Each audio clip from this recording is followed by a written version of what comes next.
people joined. Huh? Yeah. Meme.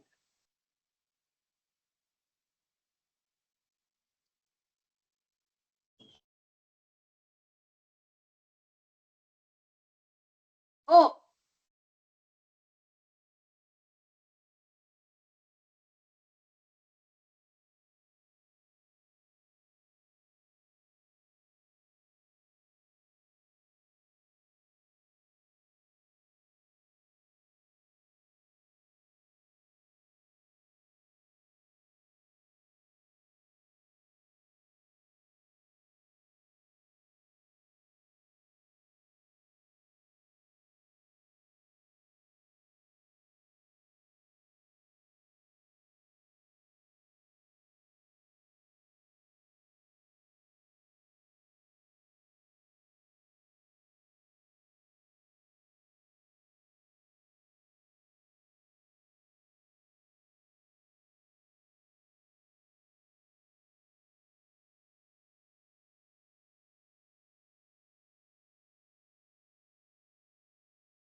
Okay, good morning everyone.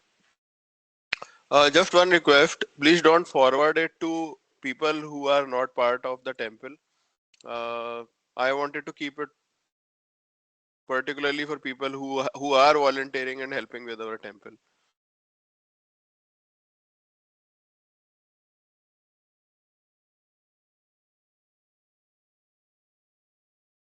And right now, because I learned from one of you that you have forwarded, so it is very difficult for me to really know uh, who is who has really filled the form or who has not really enrolled through that form.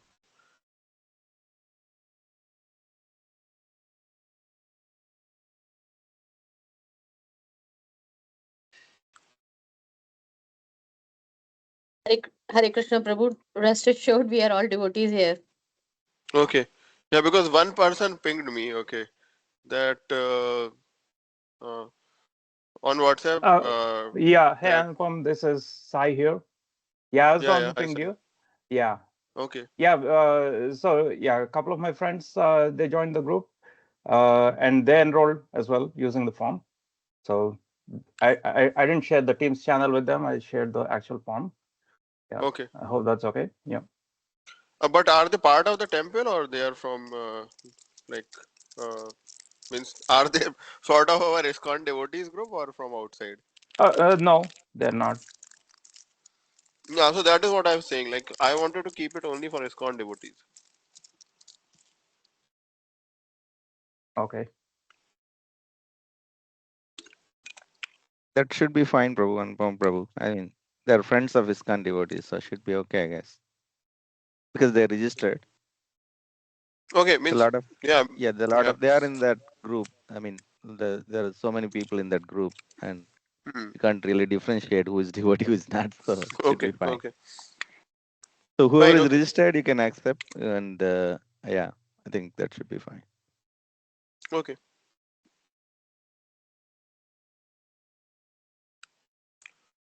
Yeah, I think I have admitted everyone who was in the queue.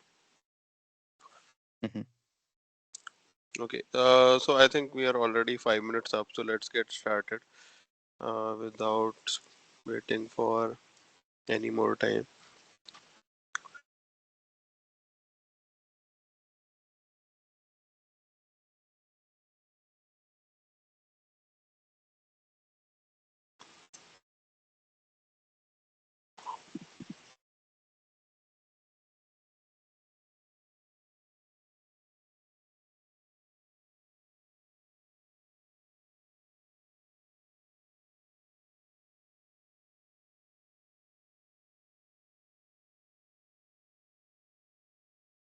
We can't hear you if you're talking, bro. Yeah, I'm just going to share Okay. my screen. Just give me a minute. Okay.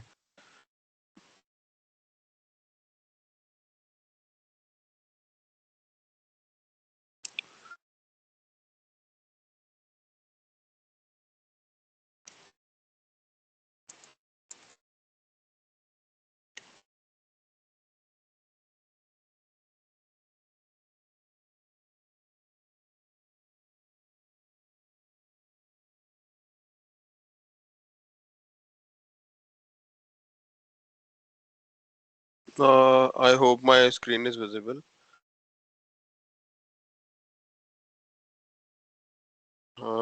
Yeah, we can see. Yes, Okay, Prabhuji. great. Okay. Yeah, so welcome to all of you and Hare Krishna. So, like, I think today we are starting our uh, uh, the Vikram Samvat. Okay. Uh, I think in India we already started the Vikram Samvat yesterday, but yeah, today I think it's the date for us. So uh, like I just wanted, I think this just happened out of coincidence that the date for this course ended up being 30th. Okay, earlier we were planning that we'll start it like on 22nd or 23rd March, but then we took a week to decide on the timelines. So now today we are here all. Welcome to all of you, and what we are going to really, so today what we are going to do is like it is going to be uh, sort of a introduction, I would say. We won't really go in a lot of details, which we will start doing from the uh, next session. Okay, like something hands-on. Okay, so in terms of generative AI, I think like all of you are working uh, probably in the tech space, like, so most of you would know that like what is generative AI and what is large language models. uh, what have started as just uh, as one large language model that came from OpenAI, which was GPT-3 at that point of time, ended up being a family of large language models. And in fact, if we look at Claude or Anthropic, these are in some way inspired by the development of these GPT series of models from OpenAI, because the same people who were working in OpenAI ended up starting more companies. And if we really want to trace it back, it in terms of like uh, where it all started, you can trace this development of large language models to the field of natural language processing. I still see some people joining, so let me admit them. I'll take care, Prabhu, admitting. You continue the class. Okay, Yeah. okay, yeah. So yeah, so now like if we talk about large language models, it's not just limited to text. There are language models which are also creating images. So like OpenAI very recently launched uh, uh, this, I think the Ghibli Studio, okay, where you can create a lot of images by just writing a simple prompt. But well, like there were others also who did that, okay, prior to OpenAI, and one of which is like the Stable Diffusion series of models. So when we talk about generative AI and large language models, their use is not limited only to text data. Now it has become sort of over encompassing in terms of lot of use cases. Okay, whether it is content creation, whether it is related to music or voice generation or code writing. Okay, and in fact, even biologists are using them for gene sequencing. Uh, but why, like what is it that really differentiates, okay, like these models and like all the other innovations that came in the past? So if you look at different applications or different technologies that have come in the past, so far ChatGPT is one of those things which hit the adoption of 100 million active users within just 2 months. Uh, and I think this will continue getting challenged even further in future. Maybe there will be applications which will reach these many users maybe in few weeks. So only time will tell. But like such a low time that it took in terms of reaching 100 million users did really create that viral effect. And because of that, a lot of people not only started using it, but also sort of teaching about these things. Okay, so one of which happens to be me in this case. Means I think I have started educating people about large language models and generative AI just 6 months down the line, because this is something which is not really taught in colleges or schools even now. Some universities have started taking some courses, but most of the research in this space has come from the corporate research. So even when they have to accommodate, sort of bring these things into the curriculum, they have to go and learn things which these the flag bearers in this field, like say Anthropic or OpenAI, what these companies are really doing. Uh, some past history about large language models. So if we really trace back, okay, in terms of where did that inflection point really come in the uh, history of our machine learning or AI, you can trace it back to 2017, which is when this paper around transformers came. Okay, and the name of the title of the paper was "Attention is all you need." And then came one of the first language models, which is BERT. Now both of these things were from Google, uh, and sort of they have put it out in open. So transformer architecture and the encoder based language model, which is BERT. Okay, it was open sourced by Google back in those days, and I think somewhere around that time OpenAI Foundation was also uh, started. Okay, and in fact Infosys at a point of time funded $10 billion in the OpenAI Foundation, because that time it was a not for profit. And then the GPT series of models came. Okay, uh, and now we are set, like I think now this graph has become dated. Okay, because I've started teaching about these things in 2022. Okay, so this is a plot from that time, but now things have really moved. Okay, uh, 3 years down the line, and if you really look at the landscape of large language models, there are a lot of them. Okay, and the ones which are highlighted in yellow here are the ones which are open source. So uh, if you would go to Hugging Face, I'm not sure how many of you are aware about Hugging Face, but try checking Hugging Face. Uh, you will see there are the number of open source large language models really outnumber the commercial ones. And this shows, okay, that like in terms of adoption and development, the open source community has really taken it in a big way. So in case you are an organization who cannot really afford or who has privacy concerns or security concerns in terms of using any of these LLMs through API providers like OpenAI and etc., you can host your language models. Uh, and these language models along with their weights, everything are available on Hugging Face. Well, Hugging Face is one of the repos. You will find some other repos as well, but Hugging Face is one of those largest repos. Okay. Uh, so and like more and more large LLMs are coming. Okay, and as the LLMs are really coming and growing in terms of size, in terms of number of billions of parameters, their capabilities are also increasing. And like this tree is going to only grow up, okay, in future.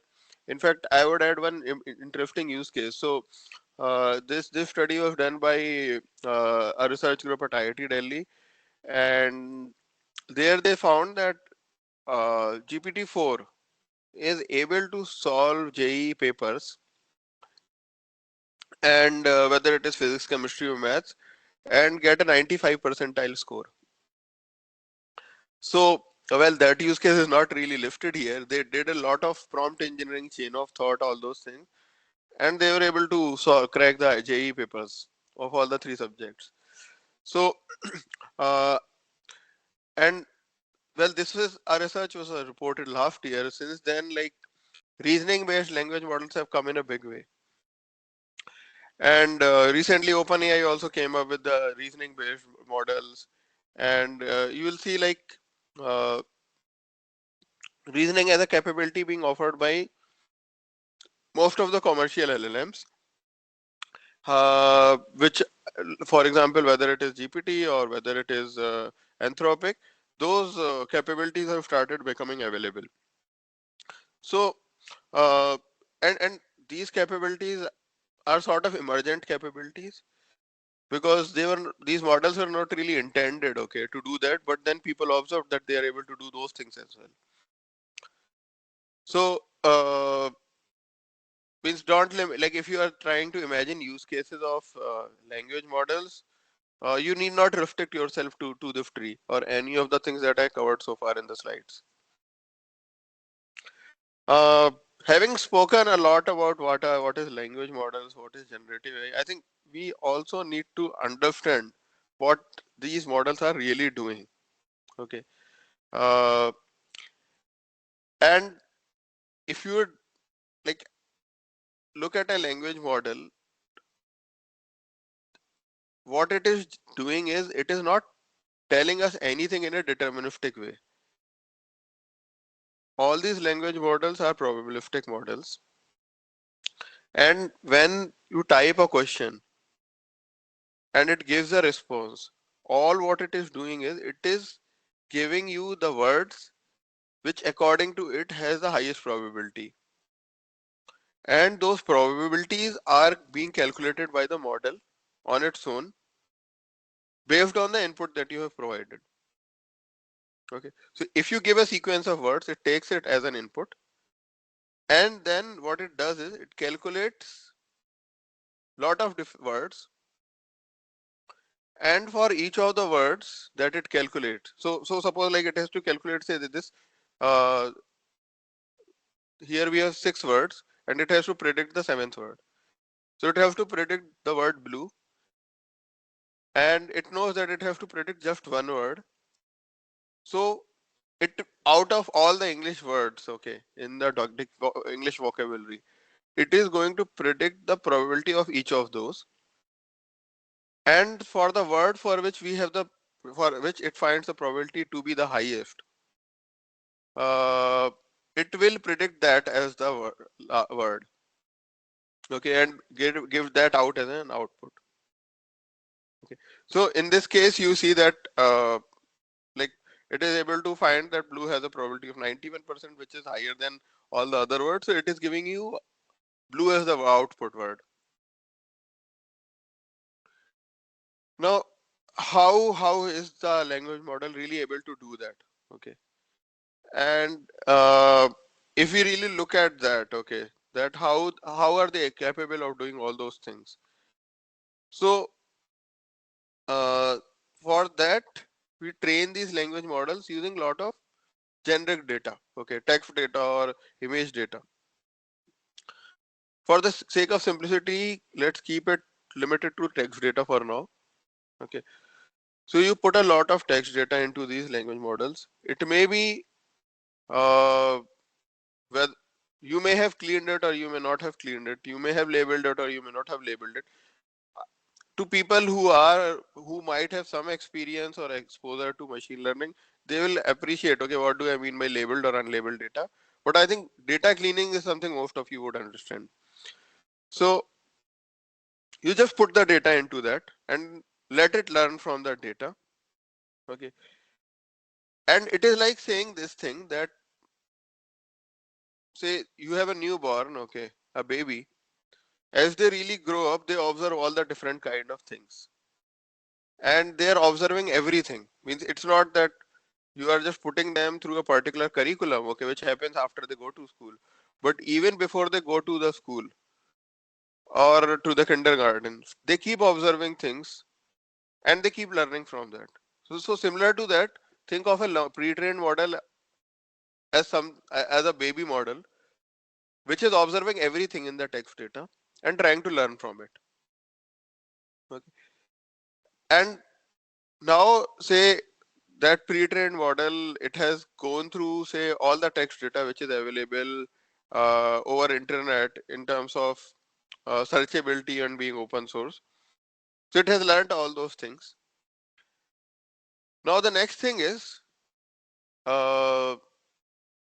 you want to then make it specialized for a particular task. Okay, so it is like saying that okay, lot of like everyone goes through every child goes through that 5 years phase, okay, where they observe things, learn a lot of different things, but then we put them through a school, okay, or a curriculum, and then they start developing specific skills, okay, which are more specialized in nature. For example, they will learn how to do maths, they will learn how to do uh, say multiplication, division, okay, they will learn things related to physics, chemistry. So now their skills or their understanding is becoming more specialized. So that is what happens when we do the fine tuning of the model. So when you are doing the fine tuning of the model, what you generally do is you pick domain specific data, okay. For example, if you want the model to do very well, okay, in terms of say history, then you will pick history related questions and answers, and put those things into the model, and then it will learn from those questions and answers, okay. So that's how it becomes fine tuned and becomes specialized in terms of doing more granular or task specific things. So when we talk about any of these large language models, so first they go through the pre-training phase, and where they are exposed to a lot of generic data, and once that is done, then they are fine tuned, okay.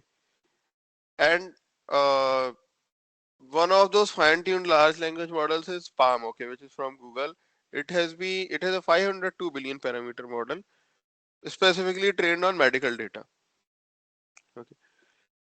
And once you have fine-tuned it, it has become specialized, okay, then you can sort of expect, okay, it to do uh, reasonably well, okay, in terms of the type of task it has been fine-tuned upon. So I will just take a pause here, okay, and see if there are any questions.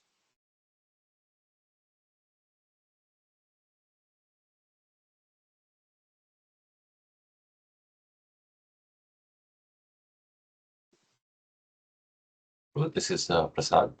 I just had a question Hi, like, Pras. okay, yeah, you said it learns, right? So how does it remembers? I mean, does it actually store some kind of metadata or something that it remembers whatever it is learning?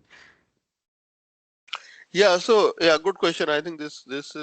So Prasad's question is, how does it learn? Okay, how does it really store all this memory? So actually, one of the integral part of these large language models is neural networks. Okay, let so if you look at LLMs, okay, LLMs are based on transformer architecture, and if you look at the transformer architecture, you will see there is a neural network in this. Okay. So this neural network is something which is inspired from human brain. Okay. It also has got neurons, and those neurons have got their own weights, coefficients, okay, which are actually stored. When we talk about any LLM, those weights or coefficients are really stored as a part of that LLM. So when you talk about that memory is coming in terms of those weights which the LLM has really learned and then stored it.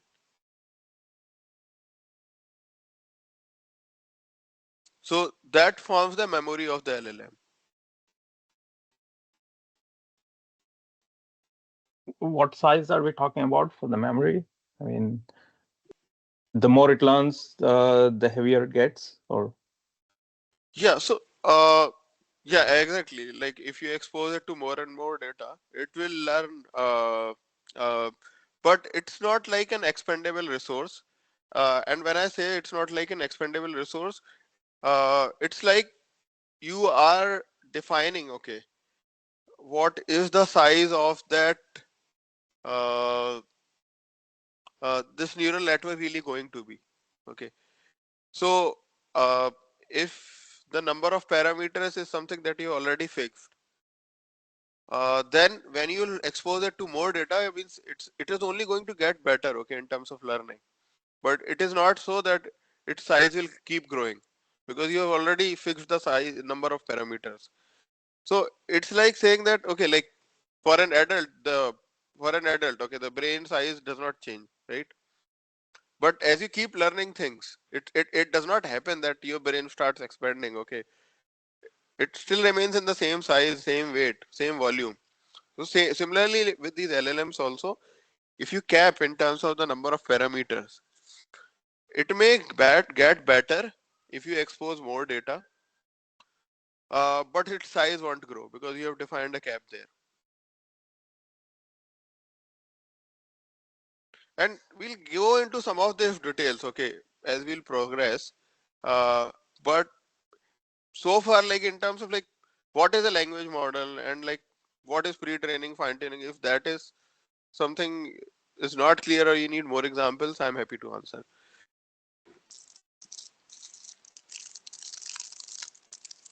Also, Hare fine Krishna tuning Prabhu. is that a preferential treatment from the language model? I mean, for somehow, like if the fine tuning is conflicting with what it has previously learned, it's still going to be a probability, or is it going to be treated as an outlier? Yeah, no, so good question actually. So fine-tuning is a very specialized task in the sense that it could happen that it may unlearn things. So when you are fine-tuning, you have to really design it in the right way so that it does not unlearn things, okay, which it has learned in the past. So there are a lot of nuances to fine-tuning. It's not that Yeah. means it has to be properly designed. The data that you're feeding in have to be properly curated, because in a lot of cases fine-tuning worsens the performance. Okay, Yeah. so like you need to really understand what is the data on that you have really done the pre-training, and now what is the fine-tuning data that you're exposing to it. Okay. Yeah. Thanks. Yeah, I think there was one more question. Hare Krishna Prabhuji, sorry Hare because I Krishna. don't know so much about. Yeah, I wanted to ask you: is this like a classification models they are learning, or is this like it's not the like it can take visual data, it can take text data, but is this like it's learning? So behind it, what's the name? So you can think it in terms of regression. Okay, Okay, regression. and Thank in you. terms of regression, when you are like you are predicting something, right? So here you are predicting the probability of the next words.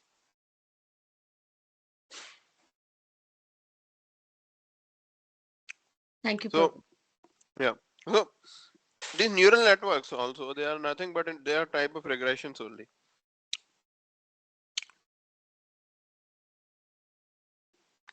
Okay, so moving on, I think I spoke about this thing, that this paper attention is all you need came from Google. Okay, and if you look at the list of authors, many of them were Indians. I think the first 2-3 authors were Indians, American Indians. So this transformer architecture really changed the landscape of the natural language processing field, because what it really like the architecture that they came up with, and the results that they demonstrated, they were able to show that with transformer architecture they are able to efficiently capture long range dependencies in text. So what do I really mean by long range dependency? So if you are reading a paragraph or a book chapter, maybe in the first paragraph something would have been referred, and then in the somewhere in the middle of that chapter also you may be referring to something which appeared in the first paragraph. So there is a connection there, and if you want to understand something which is happening which is written in the middle, you need to have full context of what was really written about it in the previous paragraphs. So and similarly, like say suppose you are reading a book, okay, it has so many chapters, there will be a continuity of concepts, okay, even like in terms of say a storybook, okay, say Harry Potter, you would have to understand, okay, what was happening in the first chapter to really enjoy what is happening in the last chapter. So that long range dependency of text, that was not possible with the earlier models. Okay, but with transformer architecture, those things really became possible. And the other thing was related more towards engineering side of things. So earlier, the models which were there, they used to process one word at a time sequentially. Now, so if you have to really means if say like chat gpt uses some of those old models, okay, so uh, for a response that takes you like 2-3 seconds right now, it may take 20, like probably 20 to 30 seconds or even more. Okay, so we saw that plot, okay, where like in 2 months they were able to hit 100 million users. Means that would not have been possible, okay, with without the parallelism and scalability which the transformer architecture brings in. So the paper says attention is all you need. Okay, so let me touch a little bit upon what is attention. Okay, because I think this is very pivotal concept uh, to our whole understanding of language models. So if you look at this sentence, uh, then you would see that there are certain words which are in a way connected to each other. So for example, the word she is connected to is a pronoun referring to girl, right? Similarly, she might be referring to the person Alice. Okay, she would not have any connection with Bob, right? So you see like complete white here. Similarly, she may be connected to a nurse, he may be connected to a boy. Okay, and so on and so forth. So means for some of you who might have been exposed to NLP, this concept known as dependency parsing. So if you know about dependency parsing, there we try to really find out these dependencies between different words, and then we create those dependency maps. Okay, and there are algorithms for doing that which will create those dependency maps. But here, uh, and those algorithms are like sort of uh, quite rule based. Okay, that people have observed those things in data, and based on that they have created those algorithms. Now when we talk about transformers, they are using neural network as an architecture, and you can think of neural network as a black box polynomial regression model. So now a regression model have to learn all those coefficients, right, and the order of parameters. So when it have to learn all those different things, you have to expose it to a lot of data, and when you expose it to a lot of data, then what would start happening is it will start, means you what you expect is that it should start learning these dependencies between different words. So suppose in your training data you exposed it to a lot of words, say 1 trillion tokens, and there it saw that uh, uh, like the word nurse was being used, or the word girl was being used along with she or other female names. It would observe those things and it will record those things, and based on that it will learn that probably these words are connected to each other. Okay, so it will learn how to pay attention to different words. So being able to pay attention to different words also defines or influences one more thing, which is context dependent meaning. Okay, so uh, do I have that thing here, context dependent meaning? Okay, let me cover that. Okay, so suppose there are two sentences, both of which are using the word bank. Now the word bank could mean a financial institution, or it could mean the river bank.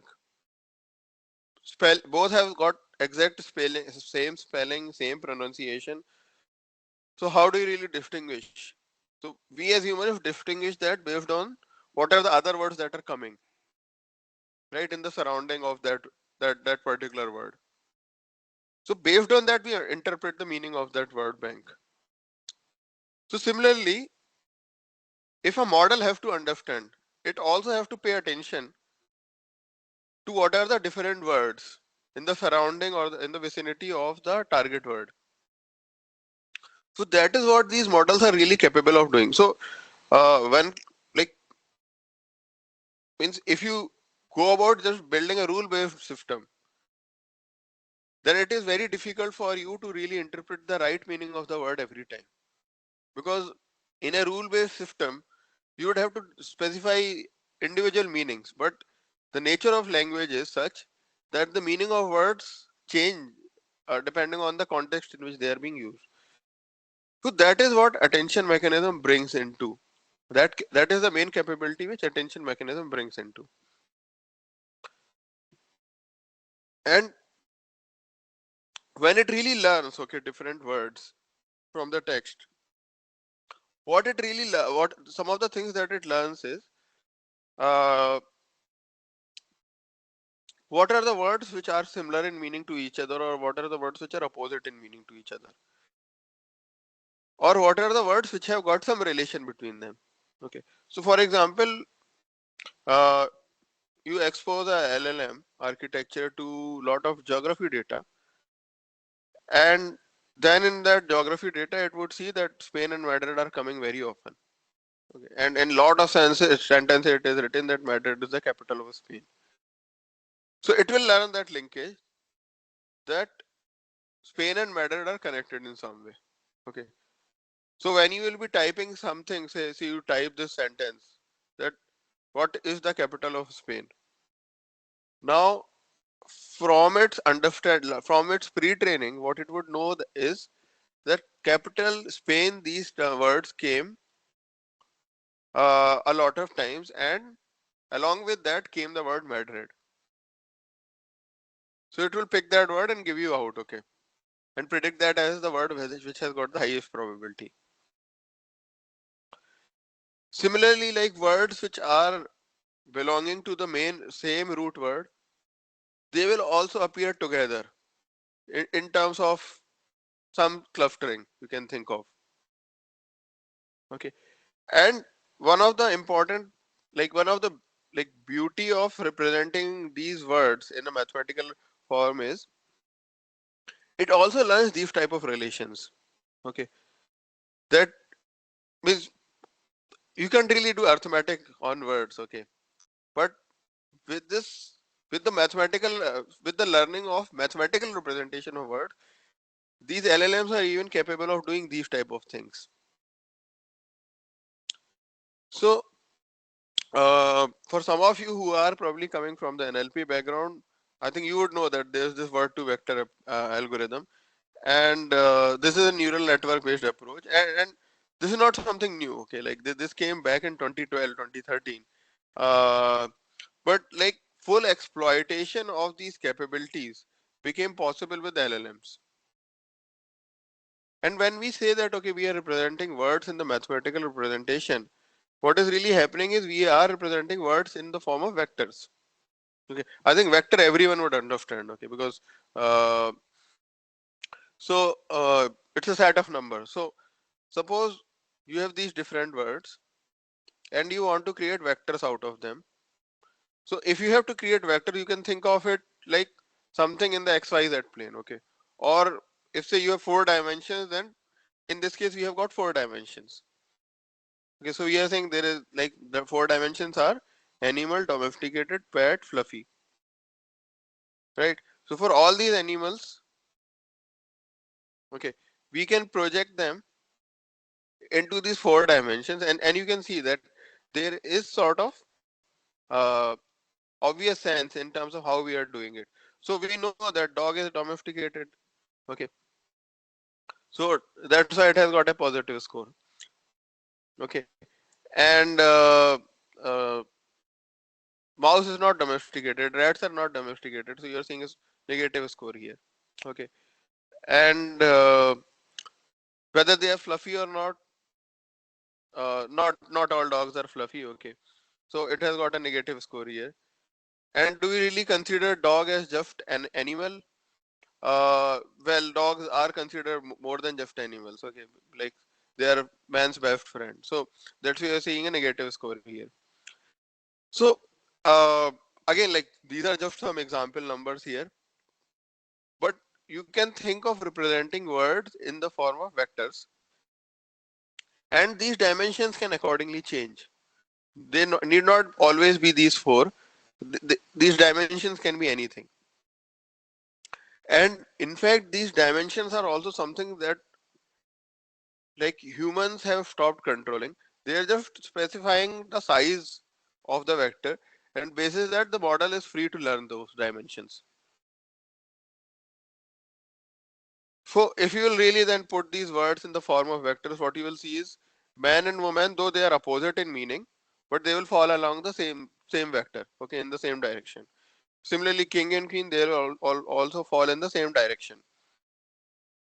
Cat and kitten, because they are close together, okay, because they are related, so they are appearing near to each other. Whereas the word dogs and houses are staying quite away from them. Okay, so I'll just take a pause here, okay, because we covered something, one more concept by now here. So any questions on this?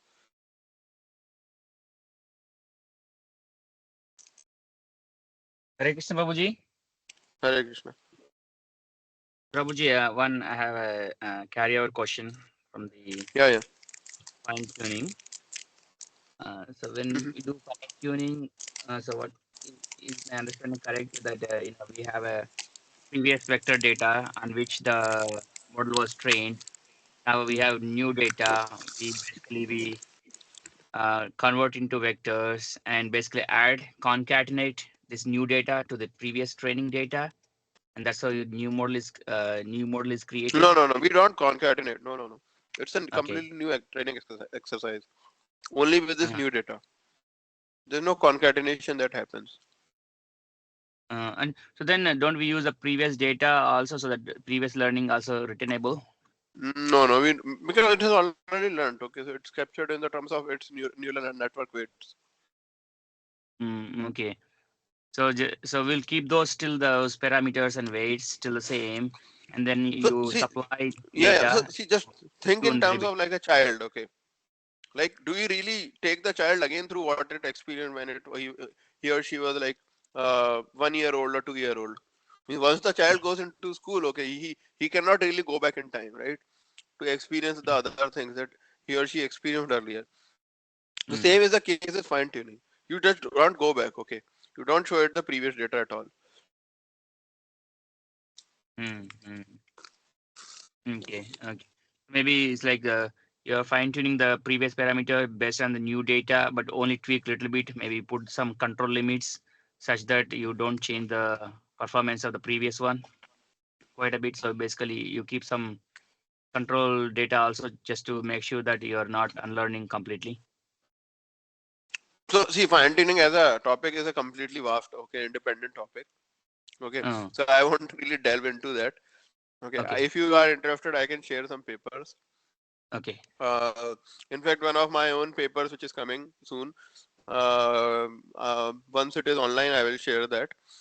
Uh, So, where we have shown, okay, like uh, what are the things that we are doing in terms of fine tuning, and then is it really learning those new things? Okay, is it really learning those things and providing any improvements?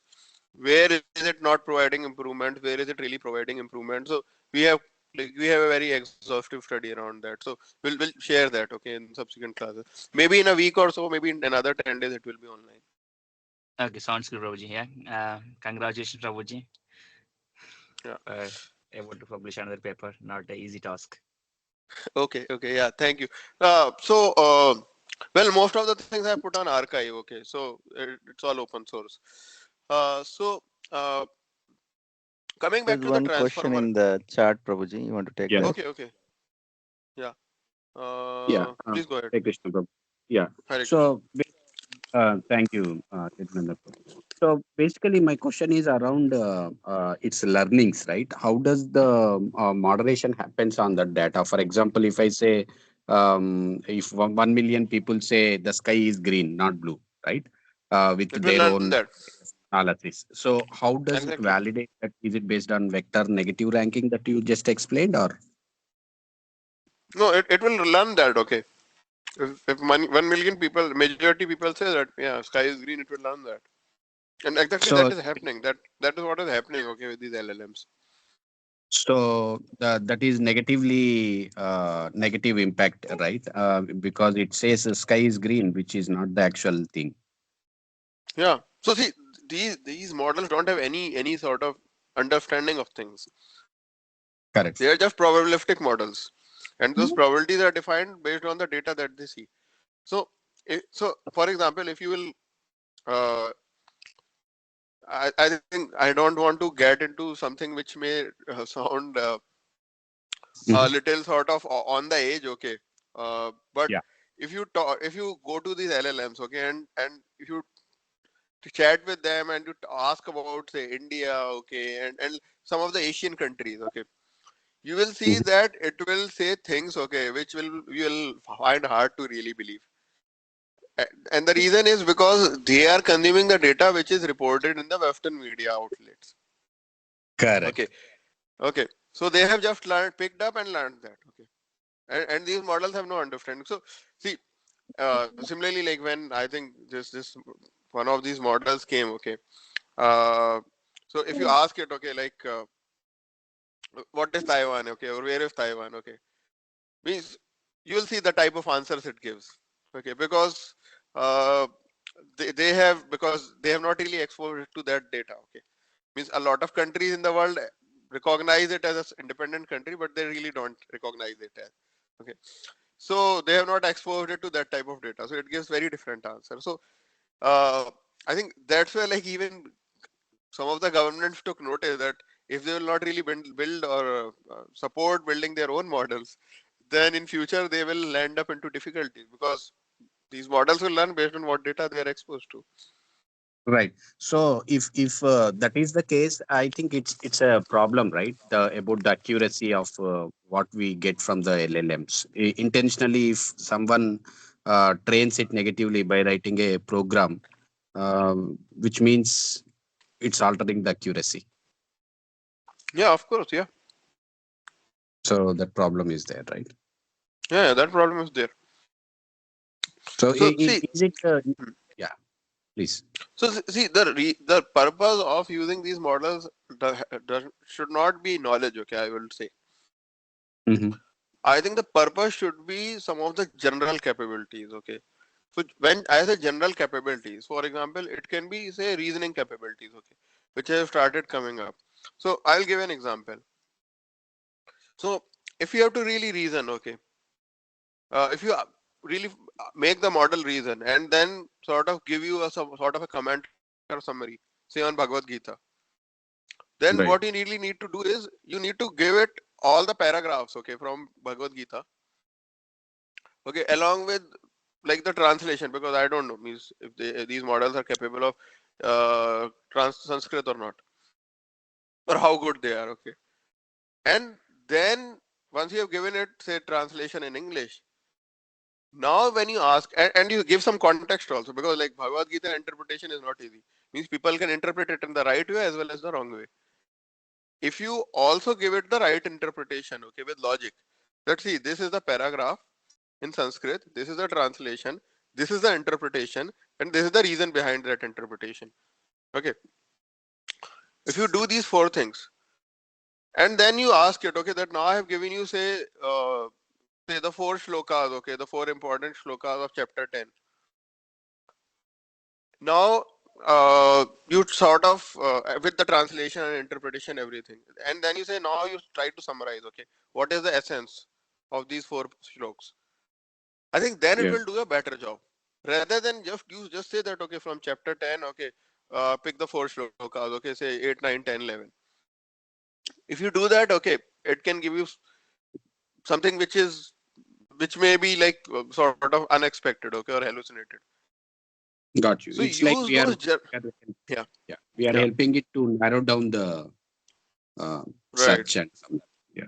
exactly. So try to use them for their general capabilities. Don't try to use them for their knowledge, because their knowledge can be completely misplaced or incorrect. Got you.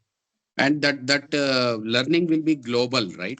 Let's say if I train it from X location, and it has got some learning, that learning will be applied even if someone tries to query it from other location, quite opposite location, let's say India and US, right? So that learning will be global, right? Yeah. So see, I think what you're talking about again is fine tuning only. That suppose you fine tune the Yeah. model. Mm, Okay. correct. Fine tuning. Okay. And then you have hosted it. Okay. Let me Right. show you. Okay, something.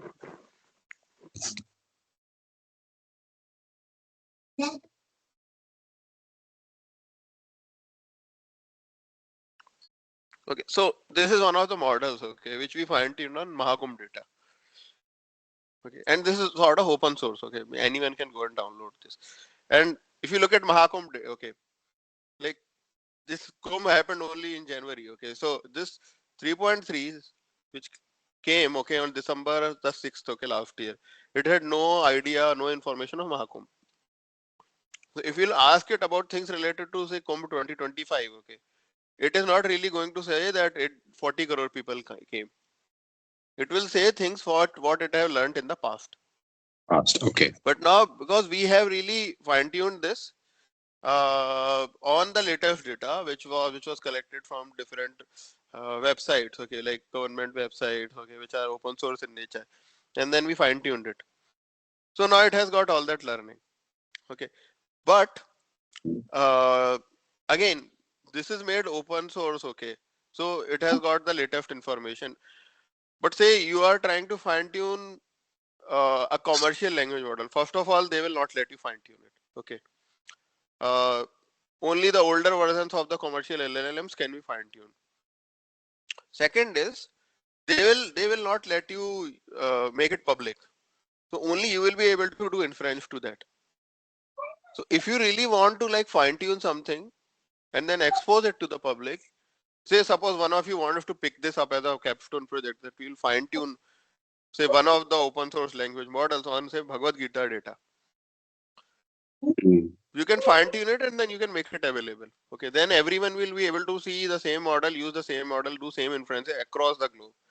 Okay, but I won't say the same is applicable for commercial models. Okay, because they have built some guardrails there. Only you will be able to use it. You will not be able to expose it to other users. Got you. Okay. Yeah.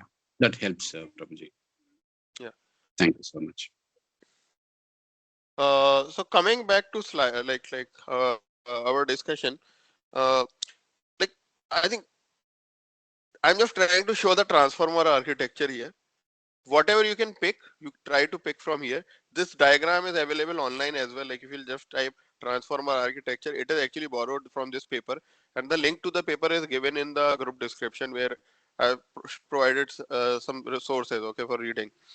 So I won't really try to explain the transformer architecture because I don't want to get into all the mathematics of it. Probably in the coming classes we will do that. Okay. But if you'll break it down further, what you will see is you will see encoders and decoders in that. Okay. And attention mechanism and feed forward neural networks. So in short, these transformers is equal to neural network plus attention. Okay. Attention I already explained. Neural networks, you can think of it in terms of a high order multi polynomial regression model. And well, like there are different architectures of these transformers. uh, the one that we are looking at is it has got the encoder and the decoder. Okay, and this is what is was really proposed in the attention is all you need paper. I think I already spoke about this, that prior to the attention mechanism or transformer architecture, we had these RNNs, LFTMs, and n-gram models, and they had this issue that they cannot really look at all the words. They will only be able to focus at few words. Okay, and basis that respond. So the prediction quality was low. and it was not like the context window in that sense was very small, and it was not able to capture those context dependent meanings, which really makes our languages more enriched. So that was completely missing. Means these type of models might have worked on something like Sanskrit. So Sanskrit is a scientific language, uh, but they would not really work in terms of languages like English. So an example of RNN is this mail auto mail completion. Okay, and I think this is available since 2013 or 14 uh, in Gmail.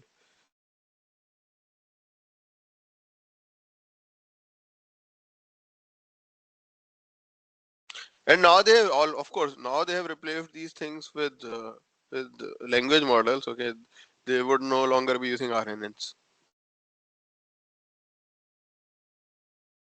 Okay, I'm just trying to see how many more slides are we left with and how much time is left.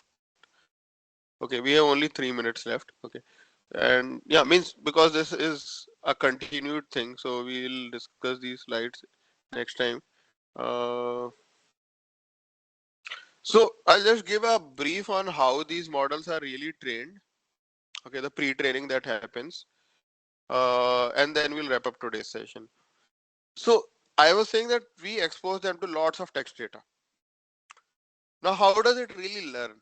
So one of the way to learn is in some of the sentences, what you will do is you will hide the word that is appearing at the end of the sentence.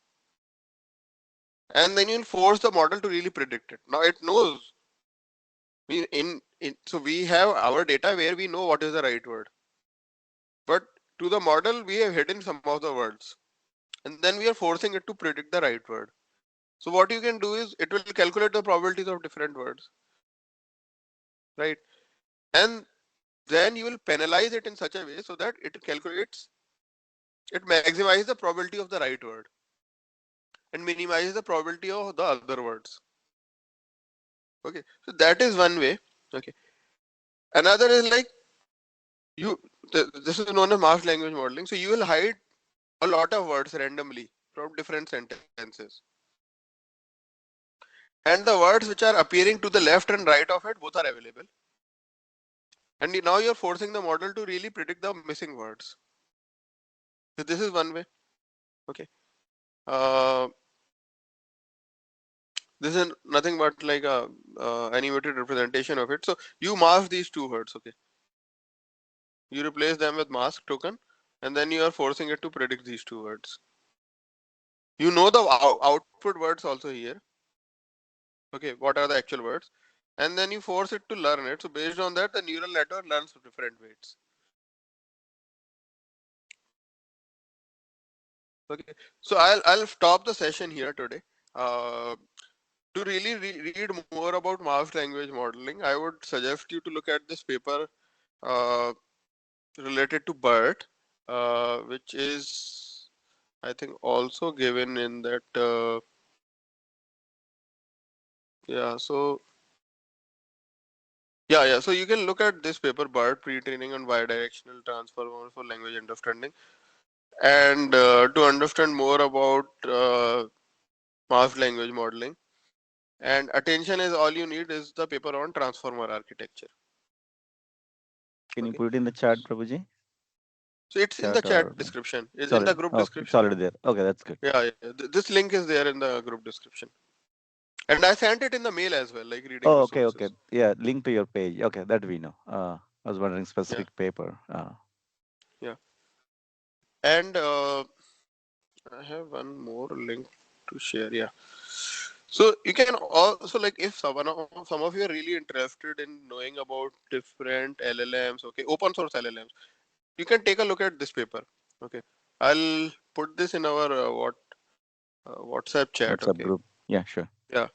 Okay. So like we have compared a lot of different language models and on different type of data. Okay.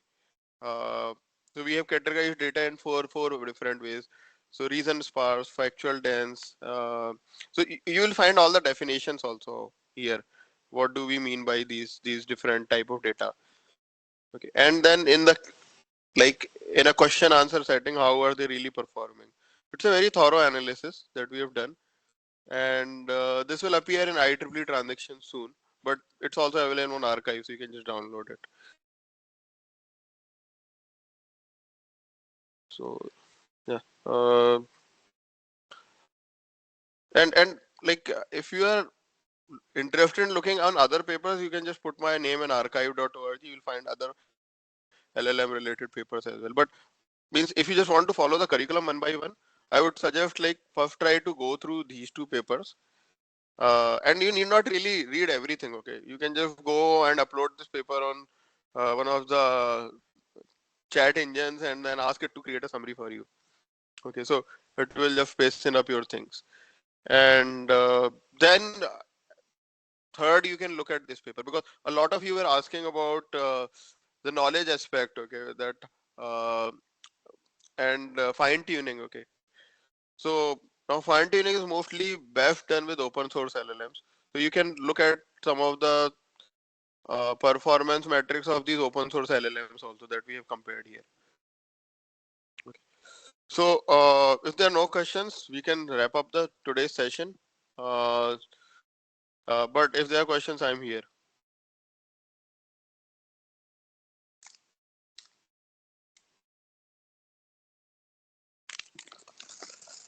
Yeah, great overview, Anupam. Thank you. Thank you, Prabhuji. Thank you for a wonderful session. I think we'll need more than 8 sessions to understand, but we'll continue to learn. Okay. So Hare Krishna to all of you. Thank you for joining on a Sunday morning. And yeah, we will have more such sessions in the future. For some of you who are interested in doing a capstone as well, because through that form I did try to collect, okay, how many of you are interested in capstone. Some of you I saw were not interested. So for capstone projects, we can pick some of these problems that we are discussing, right?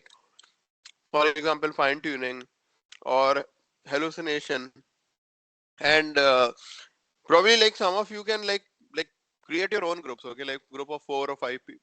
I would say 4 at most, okay, 3-4 people, and pick up some of the problem statements that you want to work upon.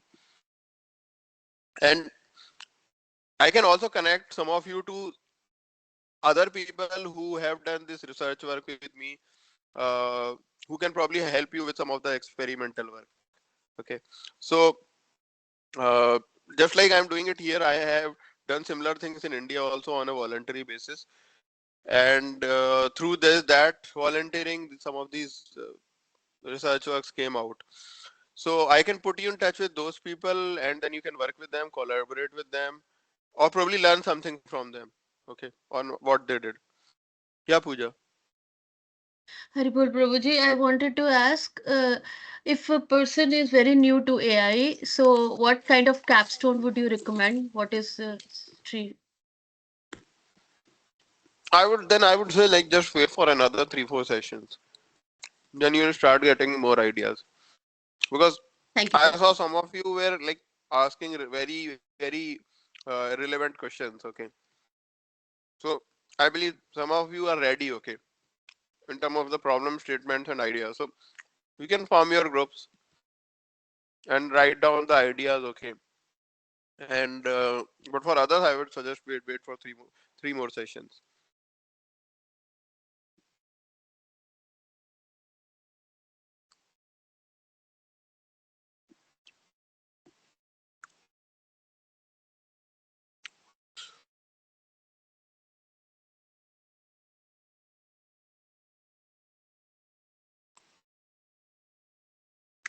Okay.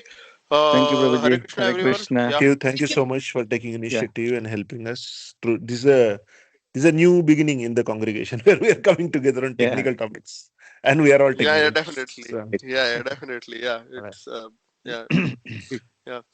Thank you. And some of you I will meet in the temple in the evening. Okay, Yeah. so Today evening we we can can meet. discuss more. Maybe Yeah. you want to on your camera, Prabhuji, so people know they can recognize when you Okay, come okay. to temple. Yeah, definitely. Is my camera finally showing up? What You No. can happened? stop sharing the screen and that way it will Okay, show better. wait. Yeah, we see you now. Hmm. Now Okay, they know okay. who is Yeah. doing the pot wash on Sunday Yeah, evening. we would like to see other scientists from the temple also. We do not know who is Yeah. many times. Yeah. Everybody can switch on the camera if you it's okay. Yeah, means I would know then, okay, that yeah, all of you are part of Exactly. my It's not mission. only Yeah. one-way street, right? Yeah. Yeah. But the screen is still shared. You can unshare it so Probably. that we can get a better view of the You can attendees. unshare, yeah. Yeah. Yeah, probably he does pot washing not just Sunday. Yeah, He multiple comes days. Yes. whenever he has time. He just says, "Okay, I'm coming." He just Now comes he up and we need to. He doesn't even know how to go back. You have to find somebody. Then Yeah, no, we can drop in Krishna takes care Redmond or of that. Bellevue. Yeah, I saw Now many times. he expanded his scope to Bellevue Temple as well now. Yeah, Okay. yeah. Yeah, yeah. I was doing pot washing there for last 3 days. Wonderful. Yeah. So then Yeah. maybe we can apply this AI to the pot washing so that we can do something No, something better. I am not really sure. It will start Better So model saving come up with. rice. Yeah. we can think of applying the technology to the preaching actually. Yeah, that would be Yeah, wonderful. Yeah. definitely. Yeah. Right. Yeah, I mean, in fact, I think I we should think give it a try in terms of fine tuning a model for Bhagavad Gita. No, actually, earlier I was giving a couple of questions to ChatGPT, asking, "Hey, give me all the verses where Krishna talks about, the duties of as a king, right? He whether he encourages to do it or he encourages to leave it and start renunciating." So it was giving good answers. I mean, no, these are the verses where Krishna encourages to stick to their dharma and perform duty as intended. It was giving good answers, at least based on whatever verses that I tried. Hmm. Nice. Good to know that. Yeah. Yeah. For Ramayana and Mahabharata, I have observed very, very different things. Okay. Mhm. So I think it has a very different or opposite view of Ramayana. Okay. So I Maybe was I should surprised to see start that. training. We should start training it with the right verses, so that I mean Right. next time gives correct answers to public. Yeah, means we can have Start our own preaching. open source models. Yeah, yes, probably. Very good.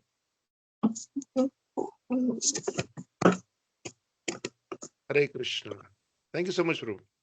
Okay. Hare Krishna, everyone. Hare Krishna. Srila See Thank you. you in the Prabhupada. evening. Yeah. Thank you. Hare Krishna, Prabhuji. Hare Very Krishna. well. Thank you. Bye.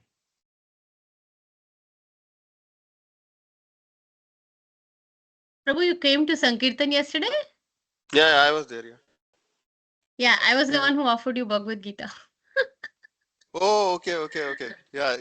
In camera, you look very different. Yeah, Haribol Prabhu. Hare Krishna. Yeah, in the real Thank you world, so much. Mataji she's a warrior, book warrior. So she doesn't leave anyone on the street. They have to she has to Yeah. spread the mercy. All Krishna Prabhu's guidance, under No, his guidance. what Thank you so much, Prabhu. Maharaj guidance and we are following Mataji. We Thank try you, to do Prabhu. little Thank you bit so what much. Mataji is doing. So, Prabhu, really appreciate you teaching us AI. Thank you so much, Prabhu. Yeah. Haribol. Hare Yeah. Krishna. Prabhu. Hare Krishna. Hare Krishna. Adi.